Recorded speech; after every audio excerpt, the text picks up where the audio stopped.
Hello and welcome.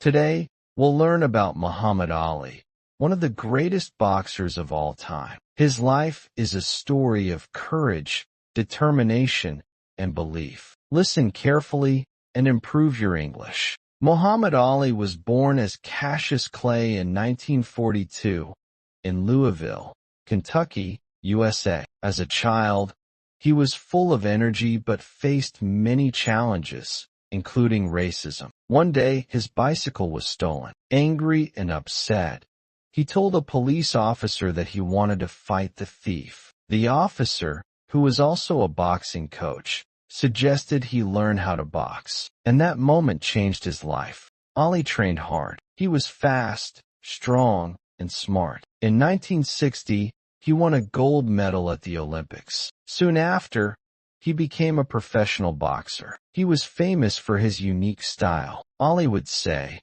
"Float like a butterfly, sting like a bee." He was confident and bold. In 1964, at just 22 years old, he became the heavyweight champion of the world.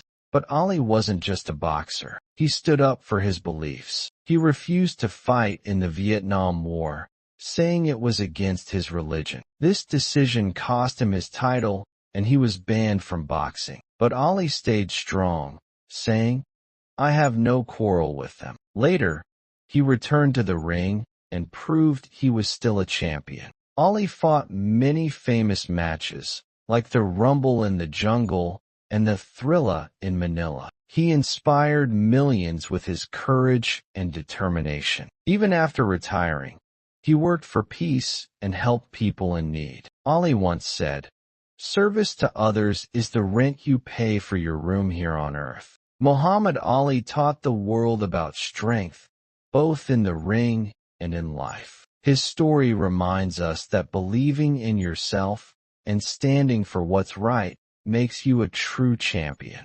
Thank you for listening. If you enjoyed this story, like and subscribe for more. Keep learning and stay strong, just like Ali.